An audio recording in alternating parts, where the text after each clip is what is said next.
So, good morning. How to withdraw your earnings from SCF to your USDT wallet. So, ito yung first step. So, go to wallet. And then, meron tayong SCF main, $27. SCF pin, $1. So, next step is click your swap. Okay. So, transfer out SCF pin to expected to get SCF main. So, our balance is 0.028. Okay. So, 0.02.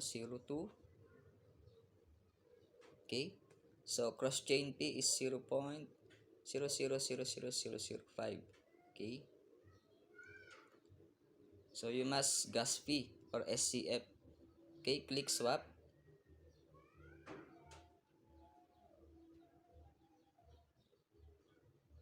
Next step.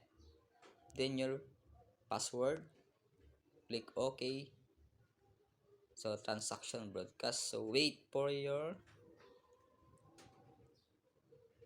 plus exchange record. Okay. Just waiting. So, after that, after swap, so go back. Then, click in SCF at the bottom.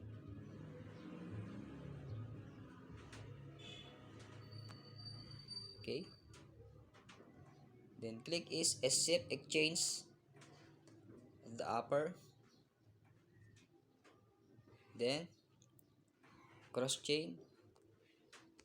So, at the upper, SCF main. And then, the bottom is FUSD. Okay. So, you can exchange SCF main to FUSD main. Okay. Our balance is 0.46 SCF. 0.464. So, there is gas fee. 0.0045. Okay. So, lessen. So, 0.45 expected to get is 27.56 FUSD. And then, click exchange. Verify password. Click OK. So, transaction broadcast. So, wait a minute. So, this is confirming. So, exchange record is SCF main to FUSD main. So, just wait. Okay. So, exchange record done. So, next step is go to FUSD exchange at the upper right side. So, click FUSD exchange.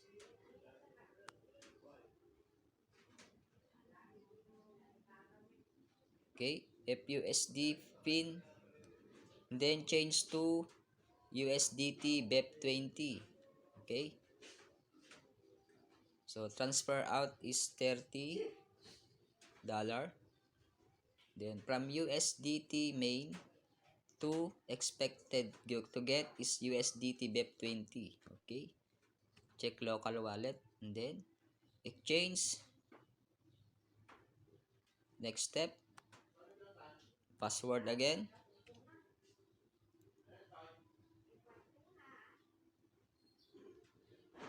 So, exchange record is done. Okay.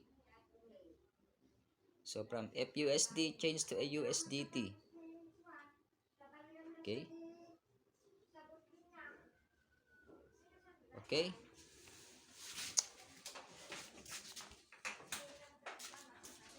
So, next step is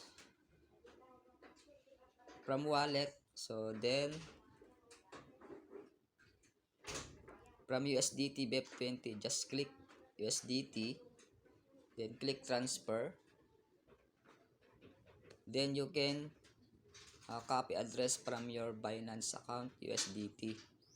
Or any wallet, USDT or Bitkeep wallet. Or any wallet. Okay. So, just mention. So, you need USDT BEP20 network. Okay. So this is very step. Okay. This Coach John the Helper. So, if you have a question, just comments below description. Okay? So, congratulations to all. Okay, let's go GM. Okay?